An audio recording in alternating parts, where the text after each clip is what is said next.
ಗುರುಗಳ ಹತ್ರ ಕೇಳ್ಕೋಬೇಕು, ಸತ್ಸಂಗವನ್ನ ತೀವ್ರವಾಗಿ ಮಾಡ್ಬೇಕು, ಹಗಲಿರುಳು ಅದಕ್ಕಾಗಿ ಪರದಾಡ್ಬೇಕು. ಆಗ ಆ ಚಿಂತನ ಬರುತ್ತೆ.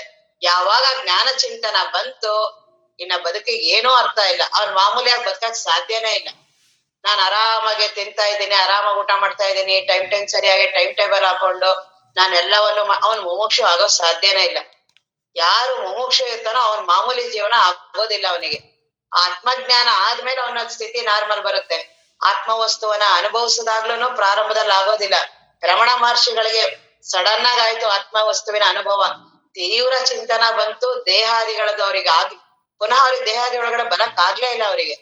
ಆಮೇಲೆ ಎಷ್ಟೋ ವರ್ಷಗಳ ನಂತರ ಅದು ಸಾಮಾನ್ಯ ಸ್ಥಿತಿಗೆ ಬಂತದು. ಆ ರೀತಿ ಆ ಬ್ರಹ್ಮ ವಸ್ತುವನ್ನ ಅನುಭವಿಸ್ಬೇಕನ್ನುವ ಮುಮುಕ್ಷು ಹೊರಡ್ತಾನಲ್ಲ, ಅವನ ಎಲ್ಲಾ ಮಹಾತ್ಮರ ಜೀವನವನ್ನ ನೋಡಿ ಅವ್ರಿಗೆ ಆ ಮುಮುಕ್ಷತ್ವ ಬಂದಾಗ ಅವ್ರಿಗೆ ಇಡೀ ಜಗತ್ತೇ ಅವರಿಗೆ ಭಯಾನಕ. ಇಡೀ ಹೆಂಡತಿ ಮಕ್ಕಳು ಏನೇ ನಾವ್ ಇವಾಗ ಆರಾಮಾಗೆಲ್ಲ ಅನುಭವಿಸ್ತಾ ಇದೀವಿ, ಅವ್ರಿಗೆ ಆಗೋದೇ ಇಲ್ಲ ಅದನ್ನ ಅನುಭವಿಸೋದಿಕ್ಕೆ. ಆ ರೀತಿಯ ಮುಮುಕ್ಷತ್ವ ಬರ್ಲೇಬೇಕು. ಆ ರೀತಿ ಮುಮುಕ್ಷತ್ವ ಬಂದ್ರೇನೆ ಜ್ಞಾನ ಚಿಂತನ ಬರೋದು. ಸುಮ್ನೆ ಜ್ಞಾನ ಚಿಂತನ, ಗುರು ಕೃಪೆ, ಗುರುಗಳ ಕರುಣೆ ಮಾಡ್ತಾರೆ ಎಲ್ಲ, ಅದೇ ಗುರು ಕರುಣೆ. ಮುಮುಕ್ಷತ್ವ ಬರೋದೇ ಗುರು ಕರುಣೆಯಿಂದ. ಆ ಗುರು ಕರುಣೆ ಆಗ್ಲೇಬೇಕು, ಮುಮುಕ್ಷತ್ವ ಬರ್ಲೇಬೇಕು. ಮುಮುಕ್ಷತ್ವ ಬಂದ್ರೆ ಮುಂದಿನ ಸಾಧನೆಗಳು. ಇಲ್ಲಾಂದ್ರೆ ಯಾವ ಸಾಧನೆಯೋ ನೀನ್ ಇನ್ನೂ ಕೋಟಿ ವರ್ಷ ಕೇಳು, ಏನೂ ಫಲ ಆಗೋದಿಲ್ಲ. ಏನೂ ಅದ್ರದ ಬರೀ ಸುಮ್ನೆ ಇನ್ನೇನು ಕುರುಡುಗಣ್ಣಿಗಿಂತ ಮೇಲ್ಗಣ್ಣು ಅಂತಾರಲ್ಲ, ಏನೂ ಕಾಣಿಸ್ತಾ ಇರೋದಿಲ್ಲ. ಒಂದ್ ಸ್ವಲ್ಪನಾರು ಕಾಣಿಸ್ತಾ ಇದೆ ಅಂತ ಎಲ್ಲರಿಗಿಂತ ಬೇರೆಯವ್ರಿಗಿಂತ ಸ್ವಲ್ಪ ನಾನು ಏನೋ ಮಾಡ್ತಾ ಇದ್ದೀನಿ ಅಂತ ಆಗ್ಬೋದೇ ಹೊರ್ತು ಭವಬಂಧನ ಹೋಗೋದಿಲ್ಲ.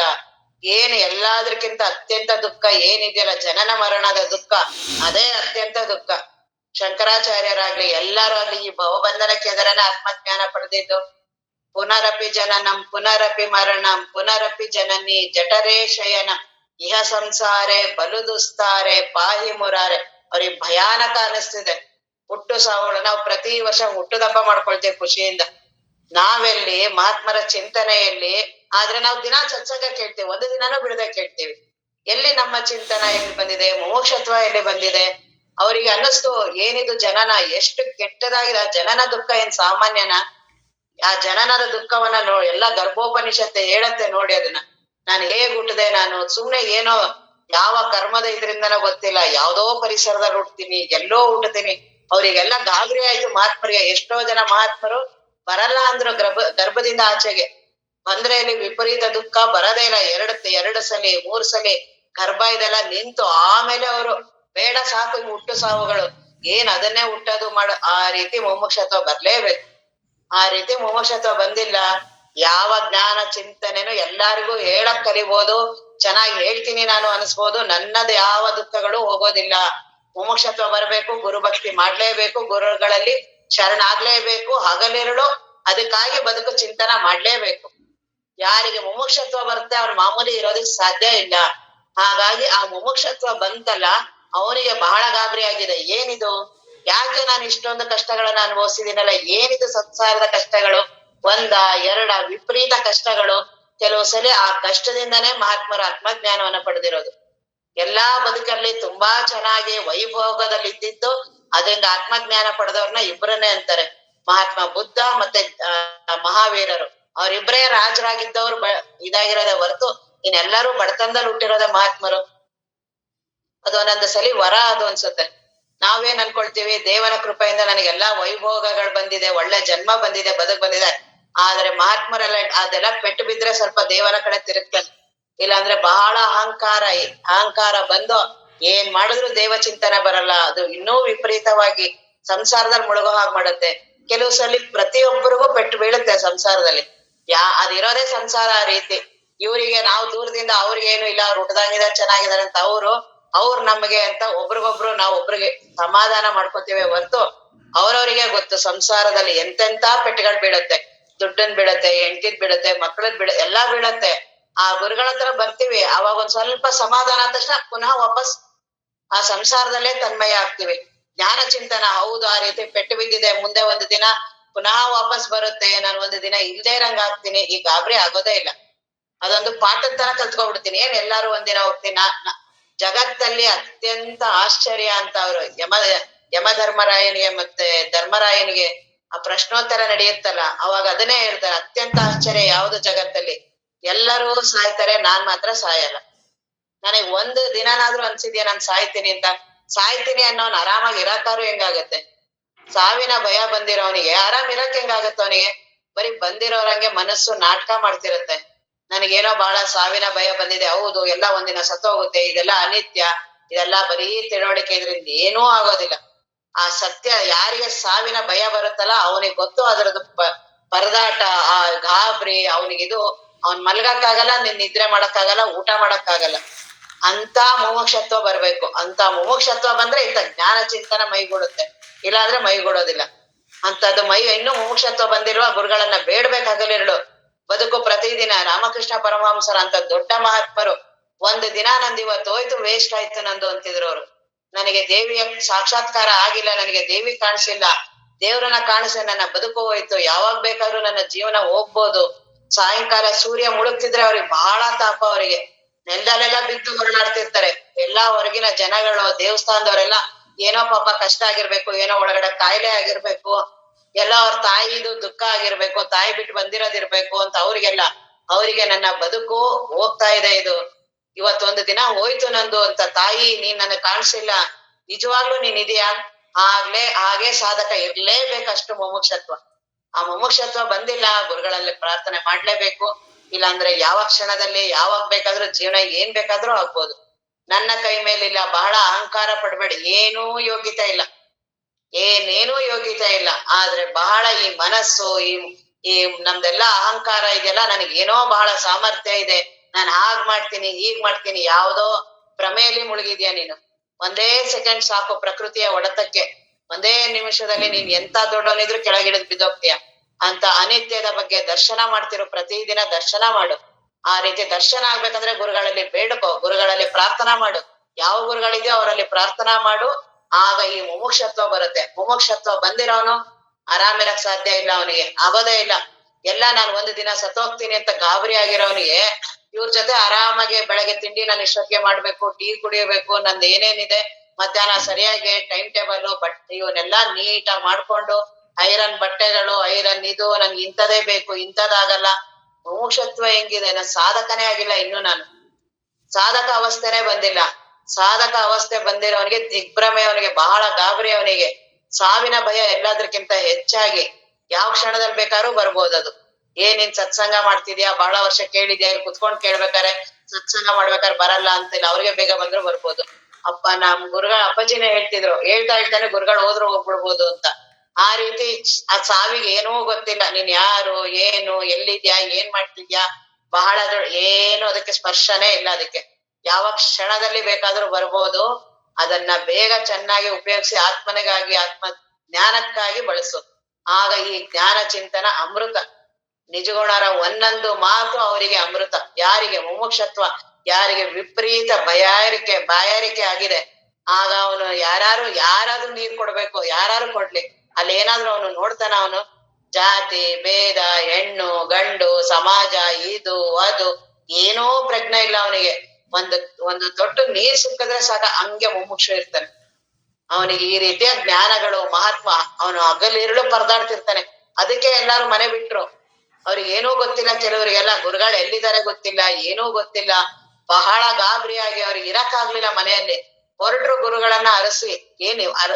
ಮನೆ ಬಿಟ್ಟು ಹೊರಡೋದು ಅಂದ್ರೆ, ನಾವೇನಾದ್ರೂ ಹೊರಟ್ರೆ ಎಲ್ಲಾ ರೆಡಿ ಮಾಡ್ಕೊಂಡು, ಊಟ ತಿಂಡಿ ಏನೂ ವ್ಯತ್ಯಾಸ ಆಗ್ಬಾರ್ದು, ಪ್ರಯಾಣ ವ್ಯತ್ಯಾಸ ಆಗ್ಬಾರ್ದು, ಅವೆಲ್ಲಾ ರೆಡಿ ಮಾಡ್ಕೊಂಡು ಹೋಗಿ ಗುರುಗಳ ಹತ್ರ ನಮಸ್ಕಾರ ಮಾಡಿ, ಅಲ್ಲೂ ಎಲ್ಲ ಹೊಟ್ಟೆ ತುಂಬಾ ಪ್ರಸಾದ ಎಲ್ಲ ಮಾಡ್ಕೊಂಡು ವಾಪಸ್. ನಾನ್ ಹೇಗೆ ಸಾಧಕ ಆಗ್ತೀನಿ? ಮಹಾತ್ಮರ ಜೀವನವನ್ನ ಅದಕ್ಕೆ ಓದ್ಬೇಕು. ಎಲ್ಲಿ ನಾನ್ ತಪ್ತಿದ್ದೀನಿ, ಎಲ್ಲಿ ನಾನ್ ಸಾಧಕ ಆಗಿಲ್ಲ ಅಂತ ನೋಡ್ಬೇಕಲ್ಲಿ.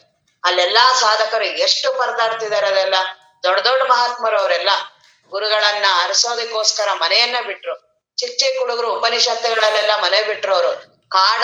ಕಾಡಂದ್ರೆ ಏನು, ಅವ್ರಿಗೆ ಆಹಾರ ಗೊತ್ತಿಲ್ಲ.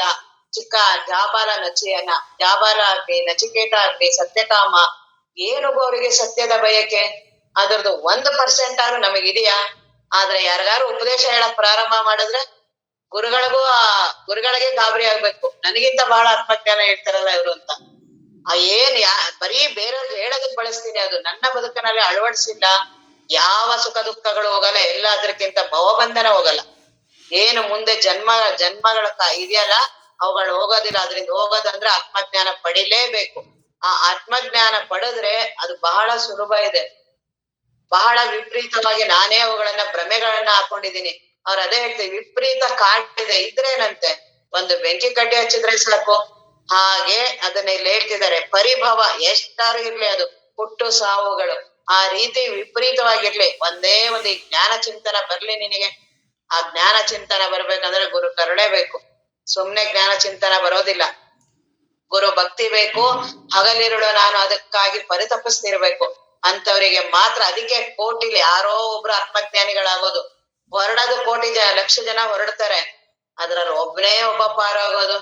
ನಾನು ಅದಕ್ಕೆ ರಾಮಕೃಷ್ಣಾಶ್ರಮದಲ್ಲೆಲ್ಲ ಗುರುಗಳ ಸಂಪರ್ಕ ಇದೆಯಲ್ಲ, ಎಲ್ಲ ಕೇಳ್ತಿದ್ದೆ ಅವ್ರನ್ನ. ಕರುಣಾಕಾನಂದ ಗುರುಗಳು ಅವರೆಲ್ಲ ಇದಾರಲ್ಲ, ಈ ರೀತಿ ಯಾರೋ ಒಬ್ರಿಗೆ ಆತ್ಮಜ್ಞಾನ ಆಗೋದು, ಎಷ್ಟೋ ಕೋಟಿ ಜನಸಂಖ್ಯೆ ಇದೀವಿ, ಅದ್ರಲ್ಲಿ ಒಬ್ರಿಗೆ ಯಾರಿಗೂ ಆತ್ಮಜ್ಞಾನ ಆಗೋದು ನನಗಾಗತ್ತೆ ಅಂತ ಹೆಂಗೆ? ನನ್ಗೆ ನಾನು ಅಷ್ಟು ಮಹಾತ್ಮರಷ್ಟು ನನ್ಗಿಲ್ವಲ್ಲ. ಆಗ ಅವ್ರು ಅದ್ ಹೇಳ್ತಿದ್ರು, ಇಡೀ ಲೋಕದ ಜಗತ್ತಲ್ಲಿ ಲಾಟ್ರಿ ಪಡಿಬೇಕು ಅಂತ ಲಾಟ್ರಿ ತಗೋತಾನಲ್ಲ, ಅವನಿಗೆ ಎಷ್ಟು ವಿಶ್ವಾಸ, ಎಷ್ಟು ಜನ ಲಾಟ್ರಿ ತಗೊಂಡಿದ್ದಾರೆ, ಲಕ್ಷಾಂತರ ಜನ ಲಾಟ್ರಿ ತಗೊಂಡಿದ್ದಾರೆ, ನನಗೆ ಹೊಡೆಯುತ್ತೆ ಅಂತ ಅವ್ರಿಗೆ ಬಹಳ ವಿಶ್ವಾಸ ಇರುತ್ತಲ್ಲ. ಹಾಗೆ ಆತ್ಮಜ್ಞಾನ ಪಡೆಯೋ ನನಗೆ ಆತ್ಮಜ್ಞಾನ ಆಗತ್ತೆ ಅನ್ನುವ ವಿಶ್ವಾಸ ಇರ್ಬೇಕು. ಆ ಆತ್ಮಚಿಂತನೆಯಲ್ಲಿ ಅದರಲ್ಲಿ ಬಹಳ ದೃಢವಾದ, ನಾನಿರುವುದೇ ಆತ್ಮ ವಸ್ತು, ನಾನು ಅದನ್ನ ಅನುಭವ್ಸಕ್ಕೆ ನನ್ನ ಬದುಕು ಬಂದಿರೋದು, ಅದಕ್ಕೇನಾದ್ರೂ ಬರ್ಲಿ, ಅದ್ ಯಾವ್ದಕ್ಕೂ ಲಕ್ಷ್ಯ ಕೊಡ್ಬಾರ್ದು. ಏನಾದ್ರು ಸಮಸ್ಯೆಗಳಿರ್ಲಿ, ಜಗತ್ತಂದ್ರೇನೆ ಸಮಸ್ಯೆಗಳು, ಜೀವನ ಅಂದ್ರೇನೆ ಸಮಸ್ಯೆ, ದೇಹ ಅಂದ್ರೇನೆ ಸಮಸ್ಯೆ, ಅವಳಿರೋದೇ ಸಮಸ್ಯೆದಲ್ಲಿದೆ. ನಾನು ಆತ್ಮಜ್ಞಾನವನ್ನ ಪಡಿಬೇಕು. ಯಾಕೆ? ಇವುಗಳ ಬಂಧನದಿಂದ ನಾನು ಬಿಡುಗಡೆ ಆಗ್ಬೇಕಾಗಿದೆ. ಆ ರೀತಿ ನಿನಗೆ ಅನ್ನಿಸ್ತು, ಜ್ಞಾನ ಚಿಂತನ ಬಂತು, ಪಾರಾದೆ. ಅದಕ್ಕಿನ್ನೇನೂ ಸಾಧನಗಳಿಲ್ಲ, ಬರೀ ಕೇಳೋದು. ಎಷ್ಟ್ ಆರಾಮಲ್ಲ ಕೇಳೋದು. ನೆರೆ ಕೇಳೋದನ್ನ ಎಷ್ಟ್ ಆರಾಮ, ಆದ್ರೆ ಕೇಳೋ ರೀತಿಲೂ ಇದೆ. ಆ ಕೇಳೋ ರೀತಿಯಲ್ಲಿ ಮುಮುಕ್ಷತ್ವ ಇರ್ಬೇಕಾಗತ್ತೆ. ನೆರೆ ಕೇಳು. ಈಗ ಗುರುಗಳು ಹೇಳ್ತಿದ್ದಾರೆ, ಏನ್ ದೇಹಾದಿಗಳನ್ನ ಅಂತೀಯಲ್ಲ, ಈ ದೇಹ ನೀನಲ್ಲ, ಈ ಜೀವನೇ ನೀನಲ್ಲ. ಯಾರು ಕುತ್ಕೊಂಡ್ ನಾನು ಹೌದು ಹೌದು ಹೂ ಅಂತೆಲ್ಲ ಹೂ ಅಂತೇನೆ, ನೀನೇ ಅಲ್ಲ, ನನ್ನನ್ನೇ ನಾನು ಹೋಗ್ಬೇಕಾಗಿದೆ. ಅದು ಬಹಳ ಕಷ್ಟ ಆಗ್ತಿರೋದು. ನನ್ನನ್ನ ನಾನು ನಷ್ಟಗೊಳಿಸ್ಕೊಳಕ್ ಯಾವಾಗ್ಲೂ ಇಷ್ಟಪಡಲ್ಲ. ನಾನ್ ಯಾವಾಗ್ಲೂ ಇರ್ಲೇಬೇಕು ಅಂತ ಇದೆ ನನಗೆ. ಅದು ಅಂತರಂಗದಲ್ಲಿ ಸಾಧನೆ ಮಾಡ್ತಿರೋರಿಗೆ ಗೊತ್ತಾಗತ್ತೆ. ವಿವೇಕಾನಂದ್ರಂತವ್ರಿಗೂ ಸಹ ರಾಮಕೃಷ್ಣ ಪರಮಹಂಸರು ಆತ್ಮಜ್ಞಾನ ಬೇಕು ಅಂದಾಗ ಹಿಂಗ್ ಮುಟ್ಟಿದ ತಕ್ಷಣನೇ ಆ ನಾನು ಕಳೀತಾ ಹೊರ್ಟೋಯ್ತದು. ಅವ್ರಿಗೆ ಗಾಬರಿ ಆಗ್ಬಿಡ್ತು, ನಾನು ಏನೋ ಆಗ್ಬಿಡ್ತೀನಿ ಅಂತ. ಆ ರೀತಿ ಎಲ್ಲರಿಗೂ ಆಗತ್ತೆ. ಯಾವ ಸಾಧಕರ ಯಾರ್ ಮೇಲ್ ಮಾತಾಡ್ತಿರ್ತಾರ ಅವ್ರಿಗೇನೂ ಆಗಲ್ಲ. ಅವರೆಲ್ಲ ಮಾಮೂಲಿ, ನಾನಲ್ಲ, ಅದಲ್ಲ, ದೇಹ ನಾನಲ್ಲ. ನೀನ್ ಅಂತರಂಗಕ್ಕೆ ಹೋಗು, ಗೊತ್ತಾಗತ್ತೆ ದೇಹ ನಾನಲ್ಲ ಅನ್ನೋದು ಬಹಳ ಹೆದರಿಕೆ ಆಗತ್ತೆ. ಯಾಕೆ? ಇದ್ರ ಜೊತೆ ಬಹಳ ವರ್ಷಗಳ ಸಂಪರ್ಕ ನನಗೆ. ಇದ್ರ ಜೊತೆನೆ ಇದ್ದು ಮಾಡಿ ಮಾಡಿ ಬರೀ ನೆನ್ನೆ ಮೊನ್ನೆ ಬಂದಿರುವ ಹೆಂಡತಿ ಗಂಡನ ಮೇಲೆ ಅಷ್ಟು ವಿಪರೀತ ವ್ಯಾಮೋಹ ಇದೆ. ಇನ್ನ ಈ ದೇಹದ ಮೇಲೆ ಎಷ್ಟಿರ್ಬೋದು ನನಗೆ ಅದು ಭ್ರಮೆ. ನನಗೆ ಆ ಭ್ರಮೆ ನನ್ನನ್ನ ಅಷ್ಟು ಸುಲಭವಾಗಿ ಹೋಗಕ್ ಬಿಡಲ್ಲ. ಅಂತರಂಗ ಸಾಧನ ಮಾಡ್ಬೇಕಾದ್ರೆ ಅದು ನನ್ನನ್ನ ಎದುರಿಸತ್ತೆ. ನೀನೇ ಇಲ್ಲದೆ ಇದ್ರೆ ಏನದು? ಆ ಸಾಧನ ತಗೊಂಡು ಏನ್ ಮಾಡೋದು? ಈ ಗುರುಗಳು ಇವರೆಲ್ಲ ಹೇಳ್ತಾರೆ ಆತ್ಮ ಬ್ರಹ್ಮ ಅದೆಲ್ಲ ಇದೆ ಅಂತ. ಅಕಸ್ಮಾತ್ ಇವ್ರ ಮಾತು ಕೇಳ್ಕೊಂಡ ಅಲ್ಲಿ ಏನಾರು ಆಗ್ಬಿಟ್ರೆ ನಾನು, ಈ ರೀತಿ ಭಯಾನಕ ಆ ಅನುಭವಗಳೆಲ್ಲ ಆಗಿದೆ ನಮ್ಗೆಲ್ಲ. ಶ್ರವಣವನ್ನ ಕೇಳ್ಬೇಕಾದ್ರೆ ಮಾತ್ರ, ಗುರುಗಳ ಸಾನ್ನಿಧ್ಯದಲ್ಲಿ ಮಾತ್ರ ನಾನು ನನ್ನ ತಲೆಯನ್ನ ಎತ್ತಲ್ಲ. ನಾನೇ ವೈಯಕ್ತಿಕವಾಗಿ ಮಾಡ್ತಿರ್ತೀನಲ್ಲ, ಅವಾಗ ಅಂತರಂಗದಲ್ಲಿ ಅವೆಲ್ಲವೂ ಭಯ ಬರುತ್ತೆ. ನಾನನ್ನೋದು ಪೂರ್ತಿ ನಷ್ಟ ಆಗ್ಬೇಕಾಗತ್ತೆ. ಆ ನಾನನ್ನೋದು ಏನ್ ಮಾಡಿದ್ರು ಹೋಗಕ್ ಬಿಡಲ್ಲ. ಜೊತೆಗೆ ಗುರುಗಳನ್ನಾರು ಇಟ್ಕೊಂಡಿರುತ್ತೆ, ಇಲ್ಲ ಶಾಸ್ತ್ರವನ್ನ, ಯಾವ್ದೋ ಒಂದ್ ಮಂತ್ರ, ಏನೋ ಒಂದ್ ಒಟ್ಟು ಅದು ನಾನ್ ಇರ್ಬೇಕು. ಅದಕ್ಕೆ ಆ ನಾನು ಪೂರ್ತಿ ನಷ್ಟ ಆಗ್ಬೇಕಲ್ಲ, ಅದು ಜ್ಞಾನ ಚಿಂತನದಿಂದ ಮಾತ್ರ. ಹಾಗಾಗಿ ನಿಜಗುಣ ಶಿವಯೋಗಿಗಳು ಅದನ್ನೇ ಹೇಳೋದು, ನೀನ್ ಏನೇನ್ ಸಾಧನೆ ಎಲ್ಲ ಮಾಡ್ತೀಯಲ್ಲ, ಹಿಂದೆ ಎಲ್ಲ ಹೇಳಿದ್ರಲ್ಲ, ಮಂತ್ರ ಆಗ್ಲಿ ಜಪ ಆಗ್ಲಿ ಅಂತ ಸಮಾಧಿ ಅವಸ್ಥೆ ಅಂತ ಎಲ್ಲಾದ್ರಲ್ಲೂ ನಾನ್ ಇಟ್ಕೊಂಡಿರ್ತೀನಿ. ತುಂಬಾ ಸೂಕ್ಷ್ಮ ಅಂದ್ರೆ ಅತಿ ಸೂಕ್ಷ್ಮವಾಗಿ ನಾನು ಕಲ್ಪಾಂತರಗಳ ವರ್ಷಗಳವರೆಗೂ ನಾನು ಇರ್ಬೋದು. ಯೋಗಿ ಇರ್ತಾನೆ ಮಾಡ್ತಾನೆ, ಎಲ್ಲಾದ್ರಲ್ಲೂ ಪ್ರಕಾಶಕಾಯವಾಗಿದ್ದೀನಿ, ಅಮನಸ್ಕ ಸ್ಥಿತಿ ಇದೀನಿ. ಏನೇನ್ ಮಾತಾಡ್ತೀಯ ಅದೆಲ್ಲ ನಾನೇ, ಅತಿ ಸೂಕ್ಷ್ಮವಾದ ನಾನು. ಒಟ್ಟು ನನಗ್ ಬಿಡಕ್ ಇಷ್ಟ ಆಗಲ್ಲ ಅಂತ ದೊಡ್ಡ ದೊಡ್ಡ ಸಾಧಕರಿಗೆ ನಾನು ಕಾಡುತ್ತೆ. ದೊಡ್ಡ ದೊಡ್ಡ ಮಹಾತ್ಮ ಮುನಿಗಳು ಅದೇನಿಗೆಲ್ಲ ಹೇಳ್ತಾರಲ್ಲ, ಅವರೆಲ್ಲ ಗವಿಯಲ್ಲೆಲ್ಲ ಕೂತಿರ್ತಾರೆ, ತಪಸ್ವಿಗಳು ಅವರೆಲ್ಲ ಎಷ್ಟೋ ವರ್ಷಗಳು ಬೇಕಾದ್ರೆ ಅಂದ್ರೆ ನಾನನ್ನ ಇಟ್ಕೊಳ್ಳೋದು. ಆ ನಾನನ್ನೇ ಪೂರ್ತಿ ಹೋಗ್ಬೇಕಾಗಿದೆ. ಆ ನಾನು ಹೋಗೋದು ಈ ಜ್ಞಾನ ಚಿಂತನದಿಂದ. ಎಲ್ಲಾ ಸಾಧನಗಳು ಅಲ್ಲಿವರೆಗೂ ಕರ್ಕೊಂಡು ಹೋಗುತ್ತೆ. ಆ ಅಂತಃಕರಣವನ್ನ ಶುದ್ಧ ಮಾಡುತ್ತೆ. ಈ ನಾನಿಗೆ ಬಹಳ ವಿಪರೀತವಾದ ಭ್ರಮೆಗಳಿದೆಯಲ್ಲ, ಅವುಗಳನ್ನ ಸ್ವಲ್ಪ ಸಡಿಲಗೊಳಿಸುತ್ತೆ. ತಪಸ್ಸುಗಳು, ಜಪ, ಧ್ಯಾನ ಇವುಗಳೆಲ್ಲ ಏನಿದೆಯಲ್ಲ, ಅವುಗಳನ್ನ ಆ ನಾನು ವಿಪರೀತ ಗಟ್ಟಿ ಇರೋದನ್ನ ಸಡಿಲ ಮಾಡುತ್ತೆ. ಆ ನಾನೇ ನಾನಲ್ಲ ಅನ್ನುವ ಚಿಂತನ ಬರ್ಬೇಕಂದ್ರೆ ಜ್ಞಾನ. ಈ ಜ್ಞಾನದಿಂದ ನಾನೇ ನಾನಲ್ಲ ಅನ್ನುವ ಚಿಂತನ ಬರ್ಲೇಬೇಕು. ಆ ನಾನ್ ಹೋದಾಗ್ಲೇ ಆ ಸತ್ಯದ ಅನುಭವ. ಎಲ್ಲಿವರೆಗೂ ನಾನನ್ನ ನಾನು ಇಟ್ಕೊಂಡಿರ್ತೀನೋ ಅಲ್ಲಿವರೆಗೆಲ್ಲ ನಾನಿನ ಮಾತುಗಳೇ. ನಾನು ಮಾತಾಡೋದ್ ನಿಲ್ಲಿಸ್ಲೇಬೇಕು. ಮನಸ್ಸಿನ ಮಾತು ನಿಲ್ಲೇಬೇಕು. ಅಹಂಕಾರದ ಮಾತು ನಿಲ್ಲೇಬೇಕು. ದೇಹದ ಸ್ವಭಾವ, ದೇಹವನ್ನ ಬಿಡ್ಲೇಬೇಕು. ದೇಹದ ಅನುಭವ ಇರಬಾರ್ದು. ಯಾಕೆಂದ್ರೆ ಸತ್ಯ ವಸ್ತು ಇರೋದೇ ಹಾಗೆ. ಎಷ್ಟೆಷ್ಟು ನಾನು ಮಾತಾಡ್ತಾ ಇರ್ತೀನಿ ಅಷ್ಟಷ್ಟು ನಾನು ಸತ್ಯ ವಸ್ತುವಿನಿಂದ ದೂರ ಇರ್ತೀನಿ. ನಾನು ದೇಹವನ್ನ ಬಳಸೋದ್ ಬಿಡ್ಬೇಕು. ದೇಹ ನಾನಲ್ಲ. ಮನಸ್ಸನ್ನ ಬಳಸೋದು ಬಿಡ್ಬೇಕು. ಮನಸ್ಸು ಸುಮ್ನಾಗ್ಲೇಬೇಕು. ಮನಸ್ಸು ಒಳಗಡೆ ಮಾತಾಡ್ತಾನೆ ಇದೆ, ಇಲ್ಲಿ ಕೇಳ್ತಿದೆ ಅಂತ ಇರುತ್ತೆ, ಕೇಳ್ತಾನೆ ಇರಲ್ಲ ಅದು. ಒಳಗಡೆ ತಂದು ತಾನು ಮಾತಾಡ್ತಾನೆ ಇರುತ್ತೆ. ಆ ಮನಸ್ಸನ್ನ ನಿಲ್ಸೋದು. ಆ ಮನಸ್ಸು ನಾನಲ್ಲ. ಅಹಂಕಾರವೇ ನಾನಲ್ಲ. ಅದಕ್ಕಾಧಾರವಾಗಿರುವ ಬ್ರಹ್ಮವಸ್ತು ನಾನು ಅಂತ ಆ ಅನುಭವ ಬಂದ್ರೆ ಇವುಗಳಿಗೆ ಏನೂ ಅಸ್ತಿತ್ವ ಇಲ್ಲ. ಬಂದ್ರೆ ಎಲ್ಲ ನಾನು ಇರೋದೇ ಆ ಅನುಭವದಲ್ಲಿ. ಈ ದೇಹಾದಿಗಳಲ್ಲಿ ಇದ್ದು ನಾನು ಇವುಗಳಿಂದ ಒಂದು ದಿನ ಅದನ್ನ ಪಡಿತೀನಿ ಅನ್ನುವ ಆ ಭ್ರಮೆ ನನಗಾಗಿದೆ. ಅದಕ್ಕೆ ಗುರುಗಳು ಇವರೆಲ್ಲ ಹೇಳ್ತಿರೋದು, ನೀನ್ ಇರೋದೇ ಬ್ರಹ್ಮ ವಸ್ತು ಇದೆಯಾ, ಸುಮ್ನೆ ದೇಹಾದಿಗಳಲ್ಲಿ ನಾನು ನಾನು ಅಂತ ದುಃಖ ಪಡ್ತಿದ್ಯಾ. ಇವುಗಳಿಗೆ ಬಹಳ ಸುಲಭ ಜ್ಞಾನ. ಇವುಗಳ್ಯಾವುದೂ ನಾನಲ್ಲ. ಅವುಗಳನ್ನ ಒಂದೊಂದನ್ನು ಬದಲಾಯಿಸೋದ್ ಬಹಳ ಕಷ್ಟ. ದೇಹವನ್ನ ನಾನು ಕಾಯಿಲೆ ಇಲ್ಲದೆ ಇರೋ ಹಾಗೆ ಸಾಯ ಗಂಟ ಇಟ್ಕೋತೀನಿ ಅನ್ನಕ್ ಸಾಧ್ಯ ಇದೆಯಾ? ಅದಿರೋದೇ ಅನಿತ್ಯ. ಅದರ ಸ್ವಭಾವವೇ ಕೆಡೋದದು. ಒಂದು ದಿನ ಹುಟ್ಟಿದೆ, ಸ್ವಲ್ಪ ದಿನ ಕಾಣಿಸ್ತಿದೆ, ಒಂದು ದಿನ ವಿನಶ್ಯ ಆಗತ್ತೆ. ಸ್ವಭಾವವೇ ಅದಿದೆ. ಅದನ್ನ ನಾನಲ್ಲಿ ಹೆಂಗೆ ಪರಿವರ್ತನೆ ಮಾಡಕ್ಕಾಗತ್ತೆ? ಇನ್ನ ಮನಸ್ಸಿನಲ್ಲಿ ಎರಡ ಎಷ್ಟು ವಾಸನೆಗಳು, ಯಾವಾಗ ಯಾವ್ದು ಏನ್ ಬರುತ್ತೋ ಗೊತ್ತಿಲ್ಲ. ಯಾವ್ದಾವ್ದು ಏನೇನ್ ಬರುತ್ತೋ ಹಂಗಂಗ್ ನಾನು ಇರ್ತೀನಿ. ಮನಸ್ಸೇನೆ, ನಾನು ಮನಸ್ಸಿಗೆ ಬುದ್ಧಿವಾದ ಹೇಳೋದಲ್ಲ. ಮನಸ್ಸು ಹೇಗಿರುತ್ತೋ ಅದು ನನ್ನನ್ನು ಆಡಿಸ್ತಾ ಇದೆ. ಅದ್ರಲ್ಲಿ ಏನೇನ್ ಸ್ವಭಾವ ಬರುತ್ತೋ ನಾನು ಅದೆಲ್ಲ ಆಗಿರ್ತೀನಿ. ಅದಕ್ಕೆ ಜ್ಞಾನ ಚಿಂತನೆ ಆಯ್ತಾ, ಬಾ ಕೇಳು ಅನ್ನತ್ತೆ. ತಿರ್ಗಾ ಇನ್ನು ಸ್ವಲ್ಪ ಸಾಕ್ ಕೇಳಿದೀವಲ್ ಬಾ ಅನ್ನತ್ತೆ.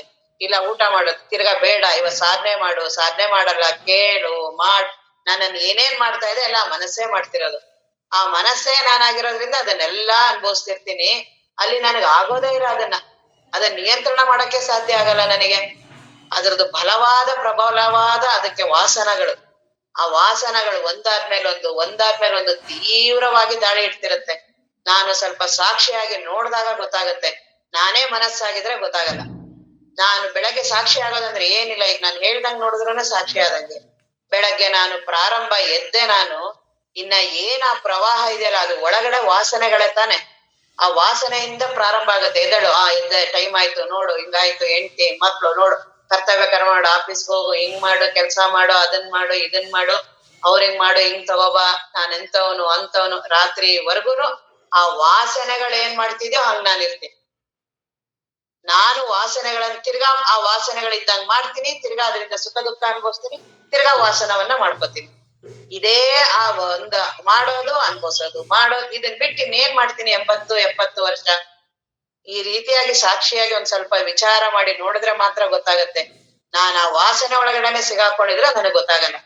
ಆ ವಾಸನೆಯಲ್ಲಿ ಬದಲಾವಣೆ ಮಾಡುವ ಸಾಮರ್ಥ್ಯ ನನಗಿಲ್ಲ. ನನಗ್ ಹೆಂಗ್ ಮಾಡಕ್ಕಾಗತ್ತೆ? ಯಾವ್ದಾದ್ರು ಒಂದು ನಾನೇನಾದ್ರು ಕಾಮವನ್ನ ನಿಲ್ಸಕ್ಕಾಗತ್ತ ನನ್ ಕೈಲಿ? ಕ್ರೋಧವನ್ನ ಕಡಿಮೆ ಮಾಡಕ್ಕಾಗತ್ತಾ? ಯಾವ ವಾಸನೆ ಅವುಗಳ ದಾಳಿಯ ಮಾಡಿದೊಡೆ. ಕಬೀರ್ ಹೇಳ್ತಾರೆ, ಕಾಮ ಕ್ರೋಧಗಳು ದಾಳಿಯ ಮಾಡಿದೊಡೆ, ಪಂಡಿತನಾರು ಪಾಮರನಾರು ಎಲ್ಲರ ಗತಿ ಒಂದೇ. ಎಲ್ಲರೂ ಆ ವಾಸನೆ ಒಳಗಡೆನೆ ಸಿಗಾಕೊಂಡಿರೋರು. ಅದರಿಂದ ಪ್ರತ್ಯೇಕ ಆಗೋದು ಬೇಕಾದ್ರೆ. ಅದ್ರ ಒಳಗಡೆ ನಾನೇನಾದ್ರು ಬದಲಾವಣೆ ಮಾಡ್ತೀನಿ ಅಂತ ಹೋದವರೆಲ್ಲ ಫೇಲ್ಯೂರ್ ಆಗಿದ್ದಾರೆ. ಆದಂಗೆ ಮಾಡಿರತ್ತೆ ಕೊನೆಯವರೆಗೂ. ಯಾವಾಗ ಕೆಳಗ್ ತಂದು ಬೀಳ್ಸುತ್ತೋ ಗೊತ್ತಿಲ್ಲ ಅದು.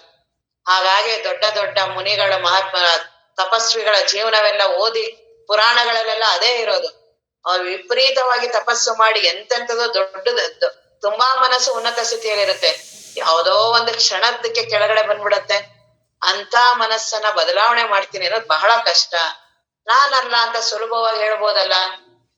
ನಾನಲ್ಲ ಅಂದ್ರೆ ಆರಾಮಾಗ್ಬಿಡ್ತೀನಲ್ಲ ನಾನು. ಆದ್ರೆ ನಾನಲ್ಲ ಅನ್ನೋದಕ್ಕೆ ನನಗದ್ರ ಜೊತೆ ಬಹಳ ತಾಧ್ಯಾತ್ಮತೆ ಇರೋದ್ರಿಂದ 1 ದಿನ 2 ದಿನಕ್ಕೆ ಆಗೋದಿಲ್ಲ ಅದು. ಯಾಕೆಂದ್ರೆ ವಿಪರೀತವಾಗಿ ನಾನು ಮನಸ್ಸು ವಾಸನೆಗಳೆಲ್ಲ ಸೇರಿ ಅದು ನನ್ನನ್ನ ಬಹಳ ವಿಪರೀತವಾಗಿ ಭ್ರಮೆಗೊಳಗಾಗಿರೋದ್ರಿಂದ ಈ ರೀತಿ ದಿನ ಕೇಳ್ತಾ ಹೋಗು.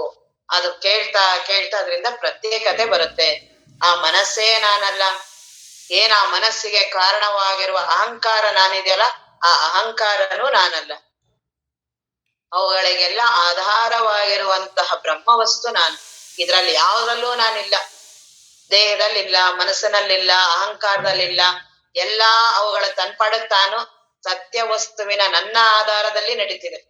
ನಾನಿರೋದೇ ಆ ಸತ್ಯ ವಸ್ತು. ನನ್ನ ಆಧಾರದಲ್ಲಿ ಈ ಜೀವ ಅಂತ ಏನ್ ಕೂತಿದ್ದೀರ ಇದೆಲ್ಲ ನಡೀತಾ ಇರೋದು ಅವನ ಆಧಾರದಲ್ಲೇ. ಇದನ್ನ ನೀನ್ ಎಷ್ಟೆಷ್ಟು ಬಳಸಿ ಎಷ್ಟು ಅದ್ರೊಳಗಡೆ ಇರ್ತೀಯೋ ಸತ್ಯ ವಸ್ತುವಿನ ಅನುಭವ ಇಲ್ಲ. ಯಾವಾಗ ಇವುಗಳನ್ನೆಲ್ಲ ಕೈ ಬಿಡ್ತೀಯೋ ಅವಾಗ ತಣ್ಣಗಾಗೋದು. ನಮ್ಮಪ್ಪ ಅವ್ರು ಅಂತಿದಲ್ಲ, ತಣ್ಣಗೆ ಯಾವಾಗ ಆಗೋದು ಅಂದ್ರೆ ಇವುಗಳ ಸವಾಸ ಬಿಟ್ರೆ. ತುಂಬಾ ವಿಪರೀತವಾಗಿ ಹೆಂಡತಿಯ ಬಗ್ಗೆ ವಿಚಾರ ಮಾಡಕ್ ಬಿಟ್ರೆ ತಣ್ಣಗಾಗ್ತೀಯ. ತುಂಬಾ ವಿಪರೀತವಾಗಿ ಗಂಡನ ಬಗ್ಗೆ ಮಾಡಕ್ ಬಿಟ್ರೆ ಆರಾಮ್ ಇರ್ತೀವಿ. ಮಕ್ಕಳ ಬಗ್ಗೆ, ಮನೆ ಬಗ್ಗೆ, ದುಡ್ಡಿನ ಬಗ್ಗೆ ನಾನೇ ವಿಪರೀತ ಮಾಡ್ತಿದ್ದೀನಿ ಅನ್ನೋದು ಗೊತ್ತಾಗಲ್ಲ. ಎಲ್ಲಾ ಅವ್ರಿಂದ ಮಾಡ್ತಿದ್ದೀನಿ, ಅವ್ರು ಹಿಂಗ್ ಮಾಡ್ತಾವ್ರೆ, ಇವ್ರು ಹಿಂಗ್ ಮಾಡ್ತಾವ್ರೆ, ಇವ್ರು ಮಾಡ್ತಿದ್ದಾರೆ. ಯಾರು ಏನೂ ಮಾಡ್ತಿಲ್ಲ. ಎಲ್ಲಾ ಮಾಡ್ತಾ ಇರೋದು ನನ್ನ ವಾಸನೆಗಳೇ, ನನ್ನ ಮನಸ್ಸೇನೆ. ಅಂತ ಮನಸ್ಸೇ ನಾನಲ್ಲ, ಆ ದೇಹವೇ ನಾನಲ್ಲ. ಅಂತ ದೇಹ ಮನಸ್ಸಿಗೆ ಆಧಾರ ಮೂಲವಾಗಿರೋ ಆ ಅಹಂಕಾರ ಇದೆಯಲ್ಲ, ಅದೇ ನನಗೆ ಭವಬಂಧನ. ಆ ಅಹಂಕಾರವೇ ನಾನಲ್ಲ. ಮೂಲ ಅಹಂಕಾರವೇ ರಮಣ ಮಹರ್ಷಿಗಳ ಇದೇ ಧ್ಯೇಯ ಮಂತ್ರ. ಆ ನಾನು ನಾನು ನಾನು ಅಂತ ಏನೀಗ ನಾನು ಇದ್ದೀನಿ ಅಂತೀಯಲ್ಲ, ಆ ನಾನ್ ಯಾರು ನೋಡು ನೀನು. ಆ ನಾನನ್ನೋದು ಸತ್ಯ ಇದೆಯಾ? ನಾನಿನ ಕೆಳಗಡೆ ಪೂರ್ತಿ ಬಂದಿರೋದ್ರಿಂದ ನಾನನ್ನ ನೋಡಕ್ ನಿನಗ್ ಬರ್ತಿಲ್ಲ. ಆ ನಾನು ನಿದ್ರೆಯಲ್ಲಿರಲ್ಲ, ಎಚ್ಚರ ಆದಾಗ ಪ್ರಾರಂಭ ಆಗತ್ತೆ. ನಿದ್ರೆ ಬರೋವರೆಗೂ ಅದು ನನ್ನ ಹೋರಾಟ ಮಾಡತ್ತೆ. ನಿದ್ರೆ ಬಂದ ತಕ್ಷಣ ಮಲ್ಕೋತೀನಿ. ಎಚ್ಚರದಲ್ಲಿ ನಾನ್ ಬರುತ್ತೆ, ಕನಸಲ್ಲಿ ಇನ್ನೊಂದಾಗತ್ತೆ, ನಿದ್ರೆಯಲ್ಲಿ ಇಲ್ದೇ ಈ ಮೂರೂ ನಾನುಗಳನ್ನು ಅರಿಯುವ ಅರಿವು ನಾನು. ಅದಕ್ಕೆ ಆಧಾರವಾಗಿರುವ ಅರಿವಿನ ಸ್ವರೂಪ ನಾನು, ಇರುವಿನ ಸ್ವರೂಪ ನಾನು. ಇಂಥ ಅನುಭವ ನನಗ್ ಬಂದ್ರೆ ಈ ಜೀವತ್ವಕ್ಕೆ ಏನ್ ಅಸ್ತಿತ್ವ ಇದೆ? ಇದಕ್ಕೇನೂ ಅಸ್ತಿತ್ವನೇ ಇಲ್ಲ. ನಾನ್ ಆನಂದ ಸ್ವರೂಪ ನಾನು. ಈ ರೀತಿ ಚಿಂತನ ಬರ್ಬೇಕು. ಈ ರೀತಿ ಅದನ್ನ ಅವ್ರು ಹೇಳ್ತಾರೆ, ಇಂಥ ಜ್ಞಾನವನ್ನ ನಂಬು. ಸುಮ್ನೆ ಜೀವನ ಆಗಿ ಆ ದೇವ್ರು ಈ ದೇವ್ರು ಅವ್ರಂದಿದ್ದು ಇದಂದಿದ್ದು ದೇಹ ಎಷ್ಟು ಮೊದಲೇ ಭ್ರಮೇಲಿದ್ದಾನೆ. ಮೊದಲೇ ಮಾನಸಿಕಾಗಿದ್ದಾನೆ. ಅವನಿಗೆ ಇನ್ನೂ ಮಾನಸಿಕವಾಗೆಲ್ಲ ಮೊದಲೇ ಕಲ್ಪಿತ ಪುರುಷ. ಮೊದಲೇ ಅಜ್ಞಾನದಿಂದ ತುಂಬಿರೋದು. ಪ್ರಾರಂಭನೇ ಅಜ್ಞಾನ, ಮೂಲ ಬೇರಿರೋದೇ ಅಜ್ಞಾನ. ಅವನ್ ಏನೇನ್ ಜೀವನ ಎಲ್ಲ ಇದೆ ಎಲ್ಲ ಅಜ್ಞಾನದ ಚಿಂತನೆನೆ. ಆ ಅಜ್ಞಾನವೇ ಆ ಏನಿದಾನಲ್ಲ ಆ ಜೀವನೇ ನಾನಲ್ಲ. ಪೂರ್ತಿ ಒಂದೇ ಸರಿ ಅಷ್ಟು ಪೂರ್ತಿ ಹೋಗೋದು. ಸುಮ್ನೆ ಅದ್ರೊಳಗಡೆ ಒಂದನ್ನ ಎರಡನ್ನ ಇದನ್ನ ಮನಸ್ಸನ್ನ ಸರಿ ಮಾಡ್ಕೊತೀನಿ, ಹಂಗ್ ಮಾಡ್ತೀನಿ ಹಿಂಗ್ ಮಾಡ್ತೀನಿ, ಆಗಲ್ಲ ಅದು. ಸಾಮರ್ಥ್ಯ ಇರೋರು ಮಾಡ್ಲಿ. ಯಾರಿಗೆ ಆರಾಮಾಗಿರ್ಬೇಕು ಅಂತಿದ್ರೆ ನೋಡಿ ಈ ರೀತಿ ಬರೀ ಕೇಳೋದು ಇದಷ್ಟೇನೆ. ಇಲ್ಲೇನೂ ಮಾಡೋ ಹಾಗಿಲ್ಲ. ಈಗ ನಾನು ಹೇಳ್ತಾ ಇರೋ ಆ ಶಬ್ದದ ರೂಪದಲ್ಲಿ ಮನಸ್ಸು ತನ್ನ ಆಕಾರವನ್ನ ಮಾಡ್ತಾ ಮಾಡ್ತಾ ಆ ಮನಸ್ಸು ಮರೆಯಾಗ್ಬಿಡತ್ತೆ. ಆದ್ರೆ ಲಕ್ಷ್ಯಗೊಟ್ಟು ಕೇಳು. ಲಕ್ಷ್ಯಗೊಟ್ಟು ಕೇಳ್ತಾ ಕೇಳ್ತಾ ಹೇಳೋರ್ ಕಡೆ ಲಕ್ಷ್ಯ ಬೇಡ, ಕೇಳ್ತಿದ್ದೀನಿ ಅನ್ನುವ ಕಡೆ ಲಕ್ಷ್ಯ ಬೇಡ. ಮನಸ್ಸು ಏಕಾಗ್ರ ಆಗ್ತಾ ಆಗ್ತಾ ಆಗ್ತಾ ತನ್ನ ಅಸ್ತಿತ್ವವನ್ನ ಬಿಟ್ಟೋಗುತ್ತೆ. ಆ ಬುದ್ಧಿಯು ತನ್ನ ಅಸ್ತಿತ್ವವನ್ನ ಕಳ್ಕೊಳ್ಳುತ್ತೆ. ಇರೋದೇ ಆತ್ಮವಸ್ತುವಿನ ಅನುಭವ. ಈ ಅನುಭವ ಬಂದಾಗ ಈ ಜೀವತ್ವಕ್ಕೇನು ಬೆಲೆ ಇಲ್ಲ. ಆ ರೀತಿ ಅನುಭವ ನಿಂದಿದೆ, ನೀನ್ ಕಷ್ಟಪಟ್ಟು ಪಡೆಯೋ ಹಾಗಿಲ್ಲ. ಅದನ್ನೆಲ್ಲ ಹೇಳ್ತಿದ್ದಾರೆ. ದುರಿತ ಕಾನನವೇನು, ಹೆಂಗೆ ಕಾಡಿಗೆ ತುಂಬಾ ಕಾಡಿದೆ, ಒಂದ್ ಬೆಂಕಿ ಕಡ್ಡಿ ಸಾಕಲ್ಲ, ಹಂಗೀಗ ಇಡೀ ಜೀವತ್ವ ಇವನು ಏನಾದ್ರೂ ಇರ್ಲಿ, ಪಾಪಿ ಇದಾನೋ ಪುಣ್ಯವಂತ ಇದಾನೋ ಹುಟ್ಟಿದ ಇದಾನೋ ಏನೇನಿದೆಯೋ ಎಲ್ಲ ಒಟ್ಟು ಅದ್ರೊಳಗಡೆ ಇದೆ. ಅವನೇ ನಾನಲ್ಲ. ಇಂಥ ಜ್ಞಾನ ಚಿಂತನ ಬಂತು ನಿನಗೆ, ಅದಷ್ಟು ಜ್ಞಾನಾಗ್ನಿ ಸರ್ವಕರ್ಮಾಣಿ ಭಸ್ಮಾನಿ.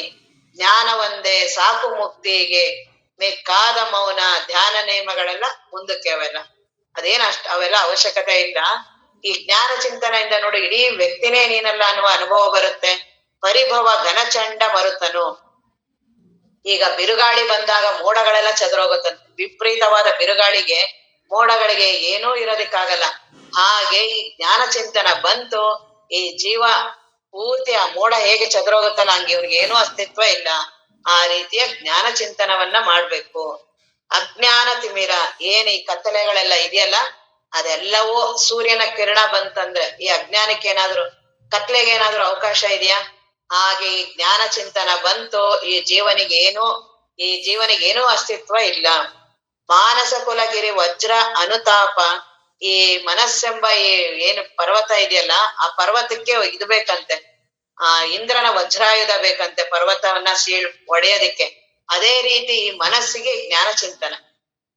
ನೀನು ಸಬಲ ಆಗ್ಬೇಕಾ, ನೀನು ಬಹಳ ಧೈರ್ಯವಂತ ಸಶಕ್ತ ಎಲ್ಲ ಆಗ್ಬೇಕಾ, ಜ್ಞಾನ ಚಿಂತನವನ್ನ ಮಾಡು. ಇನ್ನೆಲ್ಲವೂ ನನ್ನ ಮನಸ್ಸನ್ನ ದುರ್ಬಲವನ್ನಾಗಿ ಮಾಡುವಂಥದ್ದು. ಜ್ಞಾನ ಚಿಂತನ ಒಂದೇ ನನ್ನನ್ನ ಶ್ರೇಷ್ಠವನ್ನಾಗಿ ಮಾಡೋದು. ಆದ್ರಿಂದ ಇಂಥ ಮನಸ್ಸನ್ನ ನೀನು ಜ್ಞಾನ ನಾನಲ್ಲ ಅನ್ಬೇಕಾ ಈ ಜ್ಞಾನ ಚಿಂತನದಿಂದ ಮಾಡೋದು. ಮಾನಸ ಕುಲಗಿರಿ ವಜ್ರ ಅನುತಾಪ ಸರಸಿಜ ಹಿಮವಿದೆಂಬ. ಹೆಂಗೆ ಕಮಲದ ಮೇಲೆ ಹಿಮ ತುಂಬಾ ವಿಪರೀತವಾಗಿ ಬಿದ್ರೆ ಕಮಲ ಇರೋದಿಲ್ವಂತೆ, ಹಾಗೆ ಆ ಜ್ಞಾನ ಚಿಂತನ ಬಂತು, ಈ ನನ್ನ ಜೀವತ್ವಕ್ಕೆ ಏನೂ ಅಸ್ತಿತ್ವ ಇರೋದಿಲ್ಲ. ಆಹಾ ಸರಸಿಜ ಹಿಮವಿದೆಂಬ. ನೋಡು ಎಷ್ಟು ಜ್ಞಾನ ಶ್ರೇಷ್ಠವಾಗಿದೆ. ಇಂಥ ಜ್ಞಾನವನ್ನ ಅನುಭವಿಸೋದು ಬಿಟ್ಟು ಜೀವನಾಗಿ ಏನಾರು ಮಾಡ್ತೀನಿ ಅಂತೆಲ್ಲ ಬಹಳ ಕಷ್ಟ ಅದು. ಇಂಥ ಜ್ಞಾನವನ್ನ ನಂಬು, ನನ್ನಿ ಎಂದು ನಂಬು, ಸತ್ಯ ಅಂತ ನಂಬು. ಮುಂದೆ ಹೇಳ್ತಾರೆ, ಸಾರ ಸುಖದ ಸುಧಾವಾರಿಧಿ. ಆ ಆತ್ಮವಸ್ತು ಹೇಗಿದೆ ಅಂದ್ರೆ ಸಾರ ಸುಖದ ಸುಧಾವಾರಿಧಿ, ಅಮೃತ ಸಮುದ್ರ ಅದು. ಅಬ್ಧಿ ಅಪಾರ ಸ್ವರೂಪ ಮಮ. ನನ್ನ ಸ್ವರೂಪ ಯಾವ ರೀತಿ ಇದೆ? ಅಮೃತದ ಸ್ವರೂಪ ನಾನು. ಅಮೃತ ಅಂದ್ರೆ ಅಲ್ಲಿಂದ ಸಾವೆಲ್ಲಿದೆ? ಜೀವನಾಗೆ ವಿಚಾರ ಮಾಡಿ ಮಾಡಿ ನನಗ್ ಜೀವನಾಗೆ ಬರುತ್ತೆ. ನಾನು ಇರೋದೇ ಅಮೃತ ಪುತ್ರ. ಅದನ್ನೇ ವಿವೇಕಾನಂದರು ಎಲ್ಲಾ ಮಹಾತ್ಮರು ಅಮೃತ ಪುತ್ರರು. ನೀವು ಯಾಕೆ ಜೀವ ಅಂತ ಸಣ್ಣದಾಗಿ ಚಿಂತನೆ ಮಾಡ್ತೀರಾ? ನೀನು ಪಾಪಿ, ಹೆಣ್ಣು, ಗಂಡು ಇಂಥವ್ರ ಮಾತು ಕೇಳ್ಬೇಡ. ನೀನು ಆತ್ಮ ವಸ್ತು ಇದೆಯಾ, ಬ್ರಹ್ಮ ವಸ್ತು ಇದೆಯಾ, ಹೆಣ್ಣು ಗಂಡು ಇವೆಲ್ಲಾ ತುಂಬಾ ಕೆಳಗಿನ ಚಿಂತನಗಳು. ದೇಹ ನಾನು ಅಂದಿರುವ ಕೆಳಗಡೆ ಅದ್ರದ್ದೆಲ್ಲ ಚಿಂತನ. ಅಂತದ್ ಅಲ್ವೇ ಅಲ್ಲ ನೀನು. ನೀನ್ ಅಮೃತ ಪುತ್ರ ಇದೆಯಾ, ಆತ್ಮ ವಸ್ತು ಇದೆಯಾ, ಅಹಂ ಬ್ರಹ್ಮಾಸ್ಮಿ ನಮ್ಮ ಉಪನಿಷತ್ತುಗಳೆಲ್ಲ ಹೇಳತ್ತೆ. ಅಂತ ಮಾತುಗಳನ್ನ ನಂಬು ನೀನು. ಈ ಸಣ್ಣದವ್ರನ್ನ ಇಂಥದನ್ನೆಲ್ಲ ಕೇಳ್ಬೇಡ. ಮೊದ್ಲೇ ದುರ್ಬಲವಾದ ಮನಸ್ಸು, ಮೊದ್ಲೇ ಅದಕ್ಕೆ ಬಹಳ ಕಡಿಮೆಯ ಸಂಸ್ಕಾರಗಳು. ಇನ್ನೂ ದುಃಖಿ ಆಗ್ತೀಯ ನೀನು.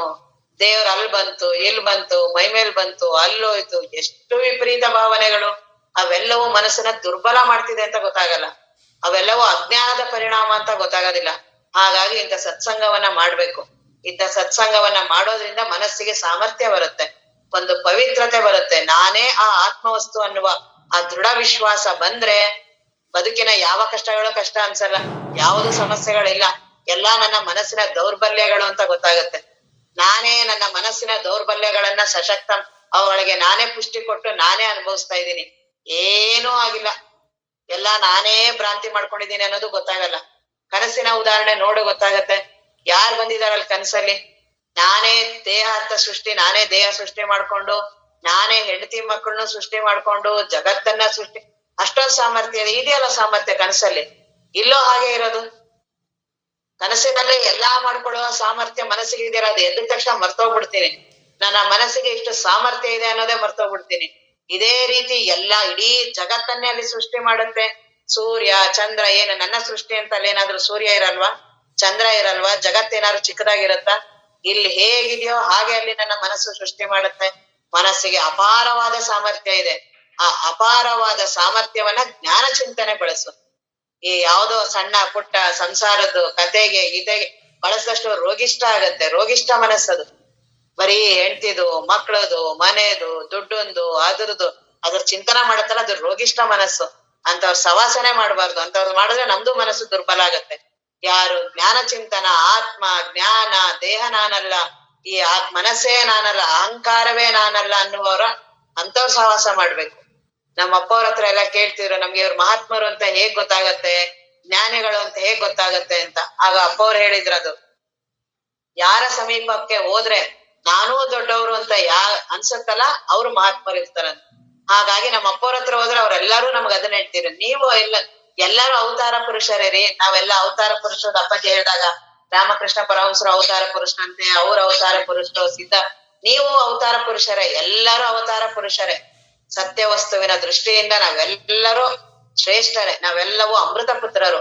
ನಾವು ಇರೋದೇ ಆ ಆತ್ಮವಸ್ತು. ಸುಮ್ಮನೆ ಏನೋ ಸ್ವಲ್ಪ ತಪ್ಪು ತಿಳುವಳಿಕೆಯಿಂದ, ಬರೀ ಸ್ವಲ್ಪ ಆಗಿರೋದು ತಪ್ಪು ತಿಳುವಳಿಕೆ, ಅದನ್ನ ನಾನೇ ವಿಪರೀತವಾಗಿ ನನ್ಗೇನೋ ಆಗಿದೆ, ನಾನು ಏನೇನೋ ಆಗ್ಬಿಟ್ಟಿದ್ದೀನಿ, ಈ ರೀತಿ ಸುಮ್ನೆ ಭ್ರಮೆಯಲ್ಲಿ ಇದೆಯಾ? ನೀನ್ ಇರೋದೇ ಆತ್ಮವಸ್ತು. ಆ ಆತ್ಮವಸ್ತು ಹೇಗಿದೆ? ಅಮೃತ. ಅಲ್ಲಿ ಸಾವನ್ನೋದೇ ಇಲ್ಲ. ಅಲ್ಲಿ ಅರಿವಿನ ಸ್ವರೂಪ, ಯಾವಾಗಲೂ ಅರಿತಾ ಇರುವಂತ ಸ್ವರೂಪ, ಇರುವಿನ ಸ್ವರೂಪ, ಯಾವಾಗ್ಲೂ ಇದ್ದೀನಿ ಅನ್ನುವ ಅನುಭವ ಇರುತ್ತದ. ಇರೋದೇ ಆ ರೀತಿ ಅನುಭವ. ನಾನು ಇರೋದು ಆ ರೀತಿನೇ. ನನಗೆ ದೇಹಾದಿಗಳಲ್ಲಿದ್ದು ಇದ್ದು ದೇಹದಿಂದ ಇದ್ದೀನಿ, ಮನಸ್ಸಿಂದ ಇದ್ದೀನಿ, ಅಹಂಕಾರದಿಂದ ಇದ್ದೀನಿ. ಈ ರೀತಿ ಈ ಇದ್ದೀನಿ ಅಂತಿದ್ಯಲ್ಲ, ಇದನ್ ಮೇಲೆ ಆರೋಪ ಮಾಡ್ಕೊಂಡಿದ್ಯಾ. ನೀ ದೇಹದಿಂದ ಇಲ್ವೇ ಇಲ್ಲ. ದೇಹ ಬಿಟ್ಟು ಆರಾಮಾಗಿ ನಿದ್ರೆಯಲ್ಲಿ ಇದ್ದಲ್ಲ, ಮನಸ್ಸನ್ನು ಬಿಟ್ಟು ನಿದ್ರೆಯಲ್ಲಿ ಇದೆಯಲ್ಲ. ಅಹಂಕಾರ ಇಡೀ ಜೀವನೇ ನಿದ್ರೆಯಲ್ಲಿ ಇಲ್ಲ. ನಾನು ಇದೀನಿ ಅಂತೀನಿ, ನಿದ್ರೆಯಲ್ಲಿ ಇಲ್ವೇ ಇಲ್ಲ. ಆದ್ರೂ ನಾನು ಇದ್ದೀನಿ. ಆ ಇದ್ದೀನಿ ಅನ್ನುವುದರ ಕಡೆ ಲಕ್ಷ್ಯ ಗೊತ್ತಾಗಲ್ಲ. ನನ್ಗೆ ಇವುಗಳಲ್ಲೇ ಇದ್ರ ಮುಖಾಂತರನೇ ಆ ಇರುವಿನ ಕಡೆ ನೋಡ್ತೀನಿ.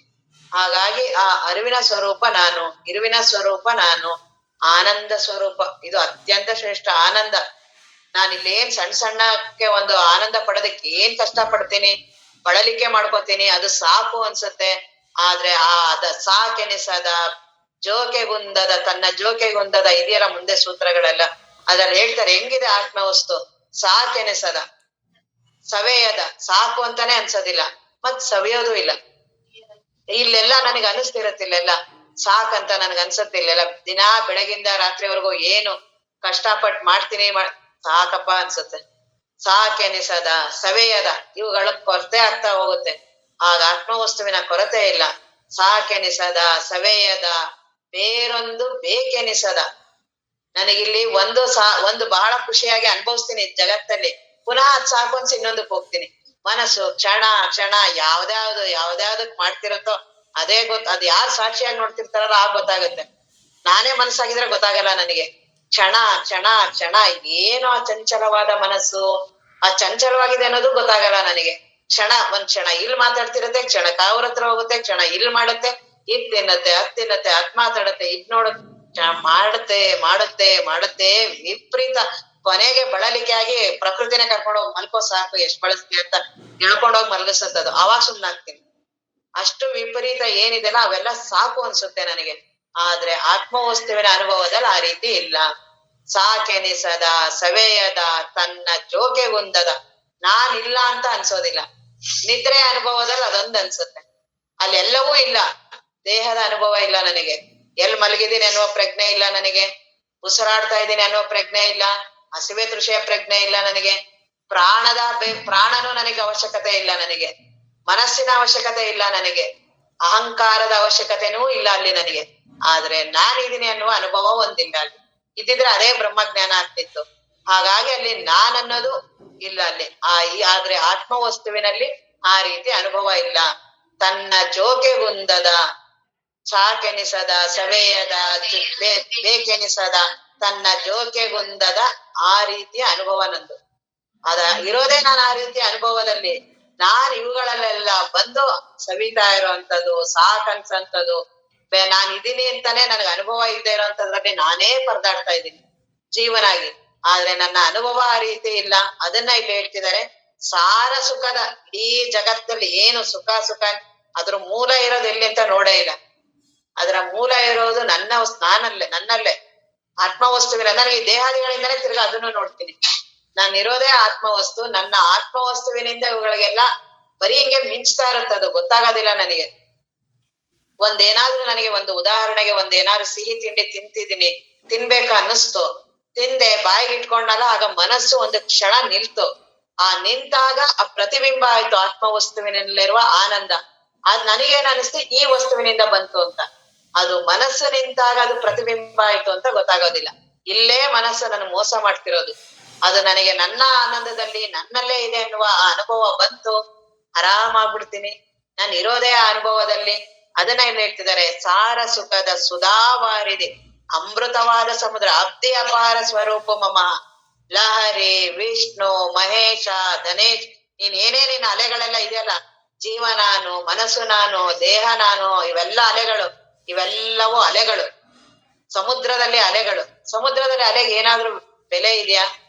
ನನ್ನ ಸ್ವರೂಪ ಸಮುದ್ರದ ಕಡೆ ಲಕ್ಷ್ಯ ಕೊಟ್ರೆ ಅಲೆಗಳಿಗೆ ದೊಡ್ಡ ಅಲೆ, ಚಿಕ್ಕ ಅಲೆ. ನೀನ್ ಹೊರಗಡೆಯಿಂದ ಅಲೆ ಬಗ್ಗೆ ಮಾತಾಡು. ಸುನಾಮಿ ಅಲೆ ಬಹಳ ದೊಡ್ಡದಾಗ್ ಬಂತು, ಚಿಕ್ಕ ಅಲೆಗಳು ಬಂತು, ಎಲ್ಲಾ ಬಂತು. ನೀರ್ ಬಿಟ್ಟು ಏನಿದೆ ಅಲ್ಲಿ? ಆ ರೀತಿ ದೇಹ ನಾನು, ಇಂದ್ರಿಯ ನಾನು, ಜೀವ ನಾನು, ಏನೇನ್ ಅಂತಿದೆಯಲ್ಲ ಇವೆಲ್ಲ ಅಲೆಗಳು ಆ ಸಮುದ್ರದಲ್ಲಿ. ಏನೇನ್ ಭಾವನೆಗಳೆಲ್ಲ ಅಂತೀರ ಇದೆಲ್ಲ ಇನ್ನೂ ಸಣ್ಣದು. ನೊರೆ, ಗುಳ್ಳೆ, ಏನೇನೋ ಇದೆಯಲ್ಲ ಸಮುದ್ರದಲ್ಲಿ, ಎಲ್ಲಾ ರೀತಿಯಲ್ಲಿ ಕಾಣಿಸ್ಕೊತಿದೆಯಲ್ಲ. ಹಾಗೆ ನನ್ನ ಕಾಮ, ಕ್ರೋಧ, ಮೋಹ, ಗೃಹಸ್ಥ, ಇಂಥವನು ಅಂತವನು ಏನೇನ್ ಮಾತಾಡ್ತಿದ್ಯಲ್ಲ ಎಲ್ಲ ನೀರಿನ ಮೇಲ್ಗಡೆ ಇದೆಯಲ್ಲ. ಸಣ್ಣಗೊಳ್ಳೆ, ದೊಡ್ಡಲೆ, ಆಲೆ, ಎಲ್ಲ ಅದ್ರ ಮೇಲ್ಗಡೆ ಮಾತುಗಳು. ಸಮುದ್ರಕ್ಕೆ ಅದಕ್ಕಿಂತ ಏನಾದ್ರು ವ್ಯತ್ಯಾಸ ಇದೆಯಾ? ಸಮುದ್ರವನ್ನ ಬಿಟ್ಟು ಏನಾದ್ರು ಅದು ಪ್ರತ್ಯೇಕವಾಗಿದೆಯಾ? ನನ್ನ ಸ್ವರೂಪದಿಂದನೇ ಅವುಗಳಿಗೆಲ್ಲ ಅಸ್ತಿತ್ವ. ನೀರಿಲ್ದೇ ಇದ್ರೆ ಅದಕ್ಕೆ ಅಸ್ತಿತ್ವ ಇದೆಯಾ? ಮತ್ ಅವೆಲ್ಲವೂ ಕ್ಷಣ ಮಾತ್ರದಲ್ಲಿ ಕಾಣಿಸ್ತಿರತ್ತೆ. ಏನ್ ಅಲೆ ಯಾವಾಗ್ಲೂ ಇರುತ್ತ? ಅದು ಬರುತ್ತೆ ಹಿಂಗ್ ಹೋಗ್ತಿರುತ್ತೆ ಆ ಗುಳ್ಳೆಗಳಾಗ್ಲಿ. ಹಾಗೆ ಈ ಜೀವ ಅನ್ನೋನು ಈ ನನ್ನ ಸ್ವರೂಪ ಇರೋದು ಅಬ್ಧಿ ಅಪಾರ, ನನ್ ಸಮುದ್ರ, ಆನಂದದ ಸಮುದ್ರ, ಸುಕೃತದ ಮೇರು ಕೃತಿ. ಏನ್ ಎಲ್ಲಾ ಕೋಟಿ ಪುಣ್ಯ ಮಾಡಿದ್ದೀನಲ್ಲ ಅದಕ್ಕಾಧಾರವಾಗಿರುವಂತಹ ಬ್ರಹ್ಮವಸ್ತು ನಾನು. ಇವೆಲ್ಲವೂ ಈ ಜೀವನಿಗೆ ಸುಕೃತ, ಕೋಟಿ, ಪುಣ್ಯಗಳು, ಅಂತದು ಇಂಥದ್ದು ಏನೇನ್ ಮಾತಾಡ್ತೀವಿ ಎಲ್ಲ ಜೀವನಿಗೆ, ಅವನಿಗೆ ಆಧಾರವಾಗಿರುವಂತಹ ಆ ಅಮೃತ, ಆ ಆತ್ಮವಸ್ತು ನಾನು. ಮುಕ್ತಿಯ ಜನ್ಮಭೂಮಿ, ಅದಕ್ಕೆ ಜನ್ಮವನ್ನ ಕೊಟ್ಟಿರೋದ ಈ ಸುಕೃತಗಳಿಗೆ. ಒಳ್ಳೆಯ ಸುಕೃತ ಕೆಲವರಿಗೆಲ್ಲ ಅದು ಬಹಳ ಇರುತ್ತಲ್ಲ, ನಿಷ್ಕಾಮ ಕರ್ಮ ಮಾಡೋದು, ಒಳ್ಳೆಯ ಕರ್ಮ ಮಾಡೋದು, ಅವುಗಳಿಗೆಲ್ಲ ಏನಿದೆಯಲ್ಲ ಅದಕ್ಕೆ ಆಧಾರವಾಗಿರುವ ಭೂಮಿಯೇ ಆತ್ಮವಸ್ತು. ಆ ಆತ್ಮವಸ್ತು ನಾನಿದ್ದೀನಿ. ಆ ನನ್ನದೇ ಬಿಟ್ಟು ಮುಂದೆ ಮುಂದೆ ನಾನೆಲ್ಲ ವಿಚಾರ ಮಾಡ್ತೀನಲ್ಲ, ಅಂತದ್ ಮಾಡ್ಬೇಕು ಇಂತ, ಅದಕ್ ಮೂಲವಾಗಿರೋದೇ ನಾನು. ಆತ್ಮವಸ್ತು ನಾನು. ನನಗೆ ಅಹಂಕಾರದ ನಾನಿದ್ರಿಂದ ಆ ನಾನು ನನಗೆ ಅನಿಸ್ತಿಲ್ಲ. ಈ ರೀತಿ ಕೇಳ್ತಾ ಕೇಳ್ತಾ ಪ್ರತ್ಯೇಕ ಆದ ಗೊತ್ತಾಗತ್ತೆ ನನ್ನಿಂದನೇ ಎಲ್ಲವೂ ಪ್ರಕಟ ಆಗಿರೋದು. ನನ್ನನ್ನ ಬಿಟ್ಟು ಏನಕ್ಕೂ ಸ್ವತಂತ್ರತೆ ಇಲ್ಲ. ನಾನಂದ್ರೆ ಅಹಂಕಾರದ ನಾನಲ್ಲ. ಆ ಅಹಂಕಾರದ ನಾನಿಗೂ ಆಧಾರವಾಗಿರುವಂತಹ ಆ ಬ್ರಹ್ಮವಸ್ತು ನಾನು. ಚಾರು ಸಿದ್ಧಿಗಳ ಮಂದಾರ ವಿಪಿನದ ಮೂಲ. ಏನೇನ್ ಸಿದ್ಧಿಗಳೆಲ್ಲ ಇದೆಯಲ್ಲ ಲೋಕದ ಅಣಿಮ ಮಹಿಮ 8 ಸಿದ್ಧಿಗಳೆಲ್ಲ ಇದೆಯಲ್ಲ, ಅವುಗಳಿಗೆಲ್ಲಾ ಮೂಲ ಆಧಾರವಾಗಿರೋದು ಬ್ರಹ್ಮವಸ್ತು. ಅದೆಲ್ಲವೂ ಇವುಗಳೆಲ್ಲ ಸುಮ್ನೆ ಅವುಗಳಲ್ಲಿ ಕಾಣಿಸ್ತಾ ಇರೋದು ಎಲ್ಲ ಈ ಜೀವನಿಗೆ ಸಿದ್ಧಿಗಳೆಲ್ಲ. ಏನ್ ಆತ್ಮವಸ್ತುವಿಗೆ ಸಿದ್ಧಿನ? ಎಲ್ಲ ಈ ಮನಸ್ಸಿಗೆ ಸಿದ್ಧಿಗಳು. ಆ ಮನಸ್ಸನ್ನ ಒಂದು ಏಕಾಗ್ರತೆ ಮಾಡಿದ್ರೆ, ಅವುಗಳಲ್ಲಿರೋ ಒಂದ್ ಸ್ವಲ್ಪ ದೋಷಗಳು ತೆಗೆದ್ರೆ ಅದಕ್ಕೆ ವಿಪರೀತವಾದ ಸಾಮರ್ಥ್ಯ ಬರುತ್ತೆ. ಆ ಸಾಮರ್ಥ್ಯ ಬಂದಿರೋದು ಆತ್ಮವಸ್ತುವಿನಿಂದ. ಇನ್ನೇನು ಇಲ್ಲ. ಸಿದ್ಧಿಗಳಂದ್ರೆ ಏನು ಅಲ್ಲ, ಎಲ್ಲಾರು ಪಡಿಬೋದು, ಅದೇನ್ ದೊಡ್ಡದಲ್ಲ. ಆದ್ರೆ ಅದನ್ನ ಬಹಳ ವಿಶೇಷವಾಗಿ ನನಗ್ ಅನ್ಸುತ್ತೆ, ಯಾಕಂದ್ರೆ ಪ್ರಮೇಲಿರೋನು. ಹಾಗಾಗಿ ಮನಸ್ಸಿಗೆ ಸ್ವಲ್ಪ ಏಕಾಗ್ರತೆ ಮಾಡು. ಮನಸ್ಸಿಗೆ ಯಾವ್ದೋ ಒಂದು ದೇವ್ರದೋ ಗುರುಗಳದೋ ಏನೋ ಒಂದು ಸಾಧನವನ್ನ, ಉಸಿರಾಟದ, ಪ್ರಾಣಾಯಾಮದ, ಓಂಕಾರ ಏನೋ ಒಂದ್ ಸಾಧನವನ್ನ ಕೊಡು ಮನಸ್ಸಿಗೆ. ಯಾವಾಗ ಅದು ಏಕಾಗ್ರತೆ ಆಗಿರುತ್ತೋ ಆಗ ಅದ್ರಲ್ಲಿ ಏನೋ ವಿಶೇಷವಾದ ಶಕ್ತಿಗಳು ಬಂದಿರೋ ಹಾಗೆ ಅನ್ಸತ್ತೆ. ಆದ್ರೆ ಅದಕ್ಕೆ ಆಧಾರವಾಗಿರೋದು ಬ್ರಹ್ಮವಸ್ತು. ಬ್ರಹ್ಮವಸ್ತುವಿನ ಆಧಾರದಲ್ಲಿ ಆ ಮನಸ್ಸಿಗೆ ಸಾಮರ್ಥ್ಯ. ಮನಸ್ಸು ಜಡ. ಏನೇನ್ ಸಾಧನೆಗಳು ಸಿದ್ಧಿಗಳೆಲ್ಲ ಇದೆಯಲ್ಲ ಈ ಮನಸ್ಸಿಗೆನೆ. ಅದರಲ್ಲಿ ಪತಂಜಲಿ ಯೋಗ ಸೂತ್ರದಲ್ಲಿ ಅದೇ ಒಂದು ವಿಭೂತಿ ಯೋಗ ಅಂದ್ರೆ ಅದೇನೆ. ಮೊದಲು ಕೈವಲ್ಯ ಯೋಗ, ಎರಡನೇದು ಸಾಧನಾ ಯೋಗ, ಮೂರನೇದು ವಿಭೂತಿ ಯೋಗ, ಮೊದಲನೇದು ಸಮಾಧಿ ಯೋಗ, ಎರಡನೇದು ಸಾಧನಾ ಪಾದ, ಮೂರನೇದು ವಿಭೂತಿ ಪಾದ, ನಾಲ್ಕನೇದು ಕೈವಲ್ಯ ಪಾದ. ಅಲ್ಲಿ ಇದಕ್ಕೆ ಅಂತಾನೆ ಇಟ್ಟಿದ್ದಾರೆ. ಮನಸ್ಸಿನ ಏನೇನ್ ಸಿದ್ಧಿಗಳು ಬರುತ್ತೆ, ಯಾಕ್ ಬರುತ್ತೆ, ಹೇಗ್ ಬರುತ್ತೆ, ಅವುಗಳ ಪರಿಣಾಮಗಳೇನು, ಉಪಯೋಗ ಏನು ಎಲ್ಲಾ ಹೇಳಿದಾರೆ ಅದ್ರಲ್ಲಿ. ನನಗೆ ಪೂರ್ತಿ ಅಧ್ಯಯನ ಇದ್ದಿರೋದು ಯಾವ್ದಾದ್ರು ಸ್ವಲ್ಪ ತಗೊಂಡ ಅದನ್ನ ಮಾತಾಡ್ತಿರ್ತೀವಿ. ಆ ಪತಂಜಲಿ ಯೋಗ ಸೂತ್ರದಲ್ಲಿ ಹೇಳ್ತಾರೆ ಮನಸ್ಸಿಗೆ ಎಲ್ಲಾ ಸಾಮರ್ಥ್ಯಗಳು. ಉಳ್ಳ ಬ್ರಹ್ಮವ ಇಲ್ಲೆನಿಸುವುದು, ಇಲ್ಲದ ಲೋಕವ ಉಂಟೆನಿಸಿರುವುದು ಅದೇ ಮನಸ್ಸೇ. ಬ್ರಹ್ಮವನ್ನೇ ಇಲ್ಲ ಅಂತ ಅನ್ಸಿರ್ಬೇಕಾದ್ರೆ ಅದಕ್ಕೆ ಎಷ್ಟು ಸಾಮರ್ಥ್ಯ ಆಗಿರ್ಬೋದ ಮಾಯೆಗೆ. ಅದಕ್ಕೆ ಆ ಮನಸ್ಸೇನಿದೆಯಲ್ಲ ಅದಕ್ಕೆ ಆಧಾರ ಆಗಿರೋದೇ ಆತ್ಮವಸ್ತು. ಆ ಆತ್ಮವಸ್ತು ನಾನಿದ್ದೀನಿ. ಚಾರು ಸಿದ್ಧಿಗಳ ಮಂದಾರ ವಿಪಿನದ ಮೂಲ ಕಾರಣದ ಅರಿವಿಂದೆ ಕಾರಣದ ಅರಿವಿದೆ ಎಂಬ. ಅದಕ್ಕೆಲ್ಲಾ ಆಧಾರವಾಗಿರೋದು ಈ ಬ್ರಹ್ಮವಸ್ತು. ನಿಗಮವು ಅರಸುವ ಯಾವ ಉಪನಿಷತ್ತುಗಳೆಲ್ಲವೂ ಏನು ಹುಡುಕ್ತಾ ಇದೆಯಲ್ಲ ಅದು. ಮುನಿಗಳು ಜಾನಿಪ, ಯಾವ ಮಹಾತ್ಮರು ಇದನ್ನ ಧ್ಯಾನವನ್ನ ಯಾವ್ದನ್ನ ಅನುಭವಿಸಿದಾರೋ ಆ ಆತ್ಮವಸ್ತುವನ್ನ. ಸುರ ಉರಗ ನರರ ಜಾಣ್ಮೆಗೆ, ಯಾರು ದೇವತೆಗಳು, ನಾಗಲೋಕ ಅಂತ ಏನೇನೆಲ್ಲವೂ ಇದೆ ಮತ್ತು ಮನುಷ್ಯರಿಗೆ ಕಾಣದ, ಅವ್ರಿಗೆ ಅದ ಅನುಭವಕ್ಕೆ ಬರ್ತಾ ಇರೋಂತಹ ಜಗದ ಆಗು ಹೋಗಿಗನೊಳು. ಈ ಜಗತ್ತಂತ ಏನಿದೆಯಲ್ಲ, ನಾನು, ಜಗತ್ತು, ಜೀವ, ಇದೆಲ್ಲ ಇದೆಯಲ್ಲ, ಇದರೊಳಗ್ ಜಗದ ಆಗಿ ಹೋಗಿನೋಳು ಹೂಗದಿಹ, ಇದ್ರೊಳಗಡೆ ಸ್ಪರ್ಶವೇ ಇಲ್ಲದೆ ಇರುವಂತಹ ಶಂಭುಲಿಂಗದ ಅಗಣಿತ ನಿಜವಿದೆಂಬ. ಅಗಣಿತ ನಿಜವಿದೆಂಬ ಆ ರೀತಿಯ ನನ್ನ ಅನುಭವ ಇದೆ. ನಿಗಮವು ಅರಸುವ ಮುನಿಗಳು ಜಾನಿಪ, ಸುರರು ಉರಗ ನರರ ಜಾಣ್ಮೆಗೆ ಕಾಣದ ಜಗದ ಆಗು ಹೋಗಿನೋಳು ಪೂಗದಿಹ, ಅದ್ರೊಳಗಡೆ ಸ್ಪರ್ಶನೇ ಇಲ್ಲದೆ ಇರುವಂತಹ ಶಂಭುಲಿಂಗದ ಅಗಣಿತ ನಿಜವಿದೆಂಬ. ಅಗಣಿತ ನಿಜವಿದೆಂಬ. ಇನ್ನ ಮುಂದಿನ ಸೂತ್ರವನ್ನ ನಾಳೆ ನೋಡ್ತೀವಿ.